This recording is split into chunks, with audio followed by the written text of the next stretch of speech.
out there today? Can y'all hear me all right? All right. I'm not seeing the slides up here. There we go. Awesome. So I've got 22 minutes and 51 seconds to fill. This is a lecture I usually do in 90 minutes. So I'm going to try to speak quickly. The title today is Conspiracy, Cannabis, Chiropractic, and Cancer. So I like alliteration, so we got a good alliteration there. Who here has tried cannabis? Raise your hand.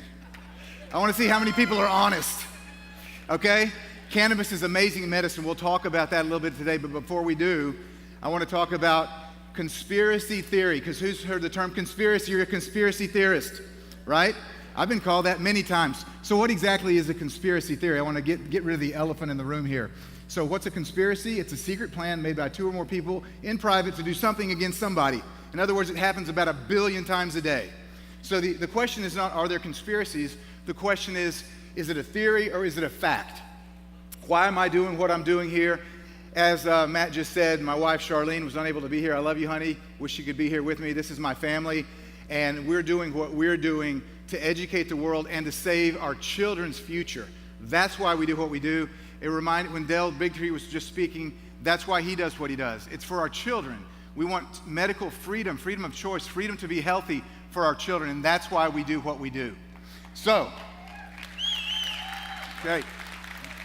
The initial book that I wrote was called Cancer, Step Outside the Box, published it 12 years ago. Why did I write the book? As Matt mentioned, I lost my whole family to cancer, starting with my father, Graham Bollinger, 1996, and over the next 7 years, I lost both grandfathers, grandmother, uncle, cousin, and finally, my mother, right there on screen, bottom right, in the beautiful red dress, to cancer, 2004, and that was the impetus for us to begin researching and learning that there are hidden treatments, hidden cures, whatever you call it, for cancer that are not being readily talked about or not even made available to people, oftentimes in the United States that are sick with cancer. They're not even told that they have options. We didn't agree with that. Our goal is to push health freedom, not health tyranny.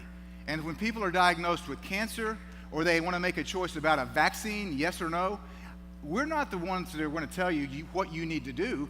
We believe that you should have options. You should know what's this treatment, what are the conventional treatments, what are the natural treatments, should we do integrative? You should have all the options, and then you can make an informed decision for yourself. If you don't have all the options, it's not an informed decision. It's called tyranny. So what if I told you there were multiple cures for cancer, but they're all being systematically suppressed because it's a $200 billion industry? Would you believe me? Okay, in this room you would. Many places I've spoken, they'd say no, but I know that you do.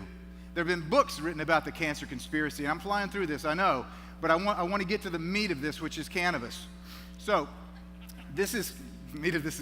sorry about if I offended the vegans out there.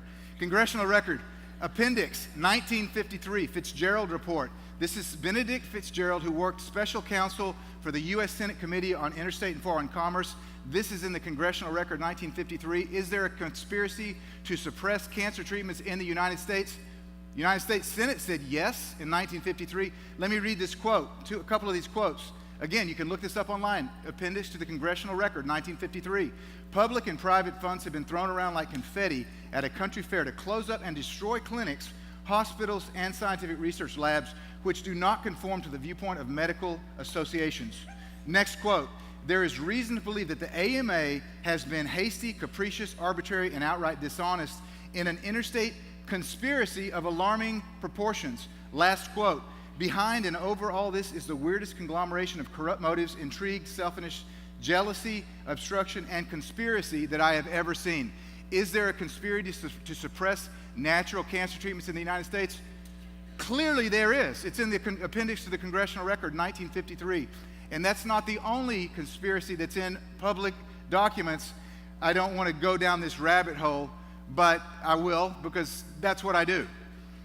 This is just released, and I'm just going to throw this out here. This is on the FBI.gov website. And speaking about conspiracies, these are documents that were released about 6 months ago. FBI.gov, you can get them for yourself, that talks about how the FBI was aware of Adolf Hitler being transported from Germany. He didn't kill himself, transported to Argentina. I don't know, it's on FBI.gov. Is that a conspiracy? I don't know. We're not going down that rabbit hole today, but why do I bring up Hitler?